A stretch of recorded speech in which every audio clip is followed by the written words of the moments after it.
안녕하십니까.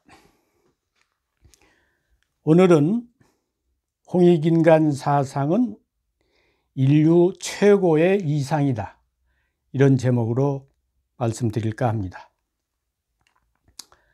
우리가 90년대 초반,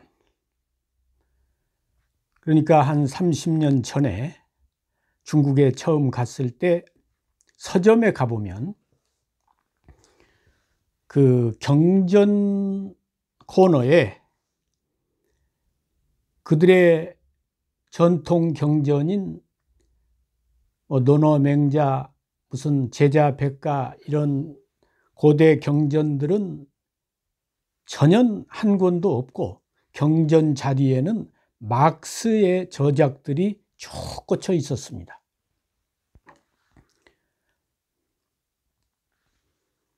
그러니까 그때만 해도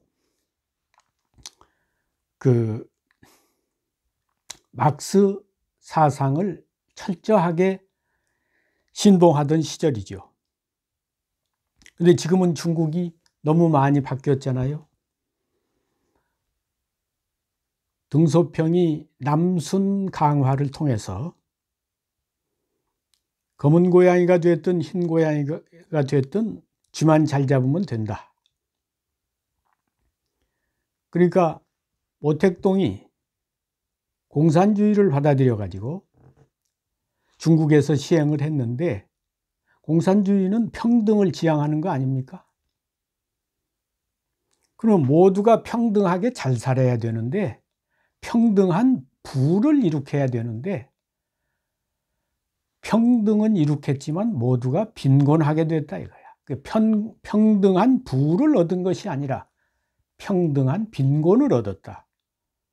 모두가 잘 살면서 평등하면 좋지만 모두가 못 살면서 평등하면 그건 의미가 없는 거 아닙니까?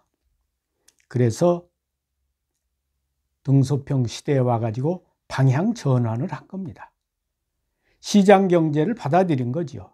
다시 말하면 자본주의를 받아들인 겁니다. 그래서 이제 오늘날 중국이 급속도로 고도 성장을 해서 부강한 나라가 됐습니다. 그래서 이제 천안문 광장에는 공자의 동상이 다시 서게 됐습니다. 물론 서점에 가면 서가에 막스의 저작들은 전부 다 이제 다른데 저 구석으로 옮겨지고, 다시 공자, 맹자, 이런 전통 동양의 경전들이 다시 거기에 꽂혀지기 시작한 겁니다.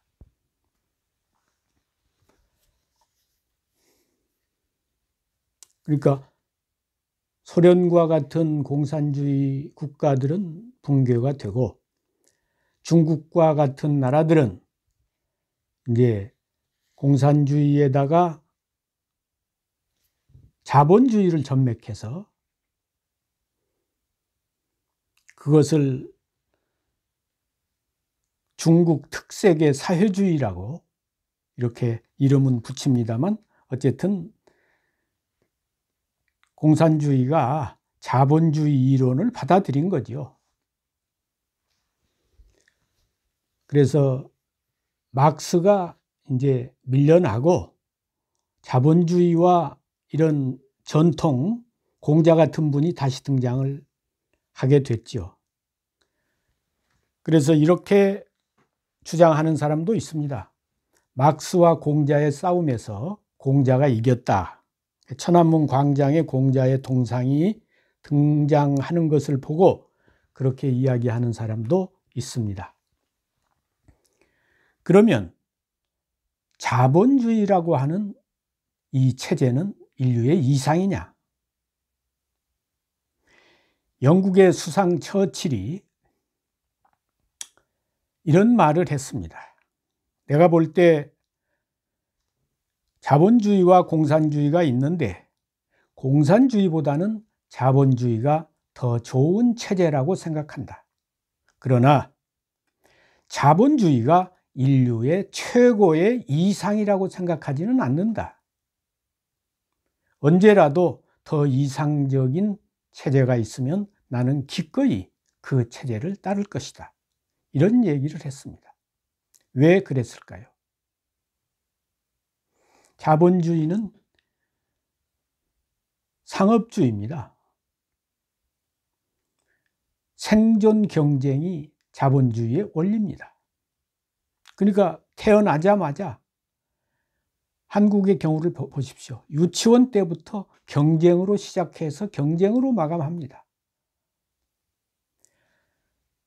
유치원에 가가지고 대학원을 졸업할 때까지 치열한 경쟁을 통해서 학업을 닦고, 직장에 가도 경쟁 속에서 결국에 거의 전쟁과 방불한 삶을 살고 있고,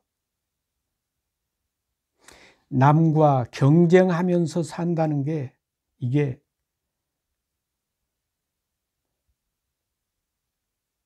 삶의 과정이라면 이것이 인간이 행복할 수가 없잖아요. 그러니까 자본주의 국가가 행복지수가 낮습니다. 경제가 발전할수록 행복지수가 높아지는 게 아니라 경제 발전하고 행복지수하고는 관계가 없습니다. 인간은 육체가 있습니다. 그러니까 동물이죠. 그렇지만 양심이 있습니다. 천사와 같은 양심이 있습니다. 그러니까 인간은 양심이 있으니까 동물이 아니고, 육체가 있으니까 천사가 아닙니다. 그러니까 인간은 천사도 아니고 동물도 아닌 것입니다. 그러면 육체가 있고 양심이 있는 이 인간이 살아가는 가장 좋은 이상적인 사상과 제도와 체제는 무엇입니까? 경제와 도덕이 균형과 조화를 이루는 그러한 사상과 그러한 체제와 그러한 제도가 아니겠습니까? 근데 자본주의는 경제가 발전하는 데 있어서는 인류 역사상 이만한 제도가 없습니다. 그러니까 어느 나라나, 가난했던 나라가 중국이 불과 30년 동안에 G2가 됐잖아요. 세계적인 부강한 나라가 됐잖아요. 자본주의를 받아들여서 그렇습니다. 북한은 공산주의를 그대로 하니까 여전히 가난해서 허덕이고 있습니다. 북한도 자본주의를 받아들이면 부자가 됩니다. 중국이 30년 전에 등소평이 남순 강화를 통해서 자본주의 시장 경제를 받아들이지 않았다면 여전히 지금 가난한 나라로서 굶어 죽는 사람이 수천 수만이 될 겁니다. 그러니까 자본주의라고 하는 것은 인류의 경제를 발전시키는 데 있어서는 인류 역사상 이만한 제도가 없습니다. 그러나 자본주의 한계가 뭡니까? 아까도 말씀드린 바와 같이 상생이 아니라 서로 경쟁을 하고 전쟁을 하는 속에서 삶을 살아가야 된다는 겁니다. 내가 잘 되기 위해서 저 사람을 죽여야 되고, 내가 부자가 되기 위해서 저 사람 가슴을 아프게 해야 되고, 99개를 가지고 있는 사람이 1개를 빼앗아 가지고 채워서 100을 만들려고 하고, 이게 자본주의 경쟁 논리 아닙니까? 이런 사회에서 인류가 행복하게 살 수가 없는 것이죠.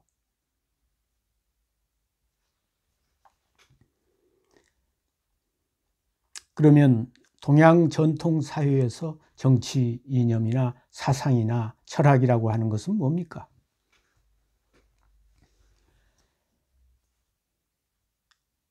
동서사상은 자본주의, 사회주의 이전의 동서사상은 널리 인간을 사랑하라는 겁니다. 기독교의 박애, 불교의 자비, 유교의 인의, 이게 다 널리 인간을 사랑하라는 겁니다. 널리 인간을 사랑하는 게 뭡니까? 도덕 개념 아니겠어요? 도덕입니다. 그런데 동양 사상에는 도덕은 강조하지만 경제 논리가 빈약하다는 겁니다. 유교의 경제를 발전시켜서 잘 먹고 잘 살라는 이야기 있습니까? 공자, 맹자가 다 이익을 배척했습니다. 논어에도 보면 방어 이의 행이면 다원이라, 이익에 의지해서 행동하면 원망이 많다. 맹자는 양해왕이 전국 시대에 그때 부국강병을 지향할 때니까 당연히 국익을 생각하지요, 지도자라고 하는 게. 그 선생님이 불원천리하고 우리나라까지 오셨는데 우리나라를 위해서 뭘 이롭게 해줄 수 있습니까? 그러니까 하필 이익을 말씀하시오. 맹자의 답입니다. 인의가 있을 뿐입니다. 아니, 국가를 경영하는데 인의만 가지고 됩니까? 국가를 경영하는데 국가의 이익이 없으면 어떻게 국가를 경영합니까? 도덕도 있어야 되지만 경제도 있어야 돼. 국방도 하고 그럴 거 아닙니까? 유교의 한계도 경제 논리가 빈약하다는 겁니다. 도교도 마찬가지입니다. 노자, 장자가 다 문명을 반대하고 자연회귀를 강조하고 그러는데, 인간이 육체가 있는데 문명을 반대하고 경제를 안 발전시키면 이 육체를 어떻게 생존을 해결합니까?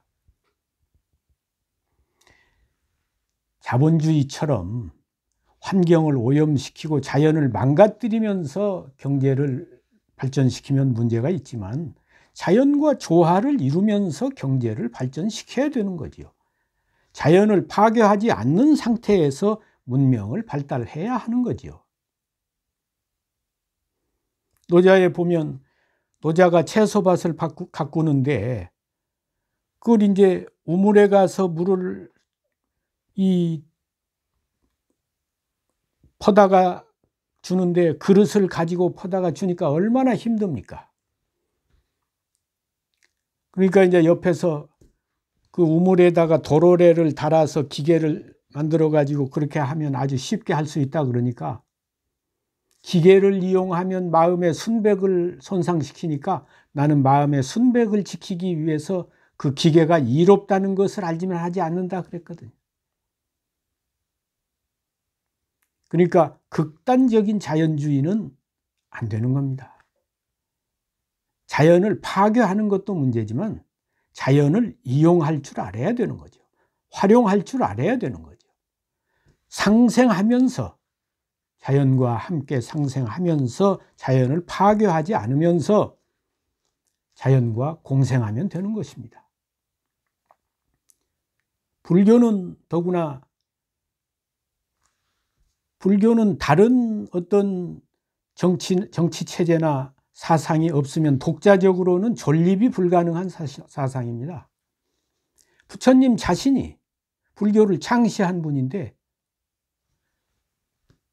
자기 생계를 자기가 해결하지 않고 뭐 농사를 지어서 해결하는 것도 아니고 장사를 하는 것도 아니고 생계 수단이 빌어먹는 거 아닙니까? 비구란 말이 원래 인도에서는 걸사입니다. 빌어먹는 사람이라 이거야. 걸사를 비구라고 번역을 한 건데,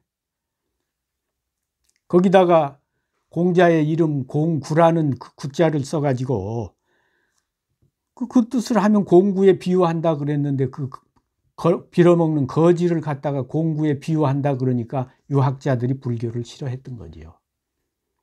어쨌든 불교가 대단한 사상이긴 합니다.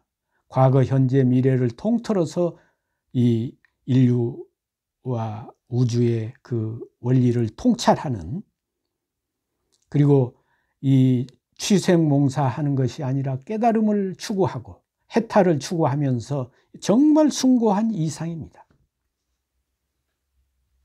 그러나 그것이 인간 사회의 주도 사상이 될 수는 없습니다. 어떤 사상과 체제에 기생해야만 가능한 것이 불교 체제예요.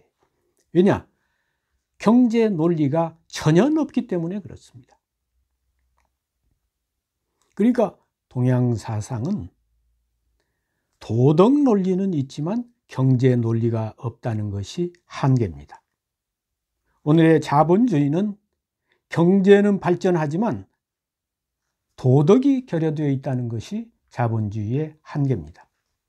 그럼 인류의 최고의 이상은 뭐냐? 경제와 도덕이 두 바퀴로서 굴러가는 것이 이 인류 사회의 이상입니다. 그러면 이 경제와 도덕을 아울러 강조한 사상이 어떤 사상이냐? 동서사상을 통틀어서 지금까지 모든 과거부터 현재까지 동양과 서양을 통틀어서 도덕과 경제를 아울러 강조한 사상이 홍익인간입니다. 왜 그러냐? 홍은 널리 함께 누리라 이런 말이죠. 익은 이익입니다. 그러니까 홍익인간 사상이 다른 동서 사상하고 다른 점은 널리 사랑하라가 아니라 널리 이롭게 하라입니다. 무엇을? 저 무슨 하늘에 있는 신도 아니고 물질도 아니고 홍익인간 사상이 추구하는 것은 인간이 본입니다. 인간을, 이 인간 속에는 시민도 있고 농민도 있고 유목민도 있고 상인도 있고 공인도 있고 모든 인류를 포함하는 말입니다. 위로는 지도자, 아래로는 백성이, 가정에서는 남편과 아내가, 형과 동생이, 직장에서는 상사와 하사가 서로 이익을 공유하라 이거야. 이익을 더불어 함께 하라 이 말이야. 기업에서 노사 갈등이 생기는 게 왜 그렇습니까? 사자와 노자가 서로 자기 이익만 챙기려고 하는 것이 자본주의 아닙니까? 그러니까 서로가 행복하지 못한 거죠.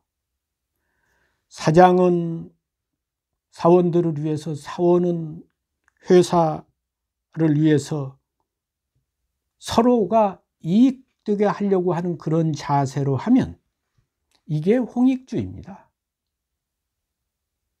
결국에 사주는 자기 이익만 챙기고 사원은 자기 이익만 챙기면 그 노사 분규가 안 날 수가 없잖아요.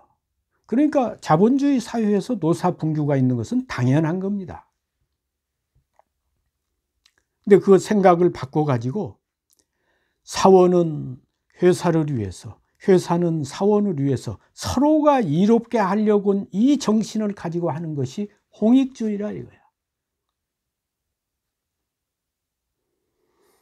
그러니까 홍은 도덕 개념이에요. 익은 이익 개념입니다. 이 이익을 자기 혼자 누리면 이게 악입니다. 악이 따로 존재하는 게 아닙니다. 이익을 공유하는 것이 선입니다. 그러니까 홍익인간에서 익은 이익을 강조하니까 경제 논리야. 홍은 그 이익을 함께 누리라고 하니까 자기 혼자 사유화하지 말고 개인적 이기심만 추구하지 말고 그것을 함께 누리라고 하니까 그게 도덕입니다. 그러니까 경제 논리와 도덕 논리, 경제와 도덕이 균형과 조화를 이루도록 하는 것이 홍익인간 사상입니다. 홍익인간 사상이야말로 자본주의의 한계와 동양 사상의 한계를 극복할 수 있는 유일한 대안입니다. 천사도 아니고 동물도 아닌 인간이 이익만 추구하면 개돼지가 되고, 그렇다고 해서 도덕만 추구하면 또 인간이 육체를 생존을 해결할 수가 없잖아요. 손해만 보고 어떻게 생존을 해결합니까? 그렇기 때문에 이 이익과 도덕, 인간을 널리 사랑하라고 하지 않고 인간을 널리 이롭게 하라, 그 이익을 공유하라, 자본주의가 갖지 못한 도덕의 논리와 동양사상이 갖지 못한 경제의 논리를 아울러 가지고 있는 것이 홍익인간 정신입니다. 그래서 저는 홍익인간 사상이야말로 인류 최고의 이상이다, 이렇게 생각합니다. 감사합니다.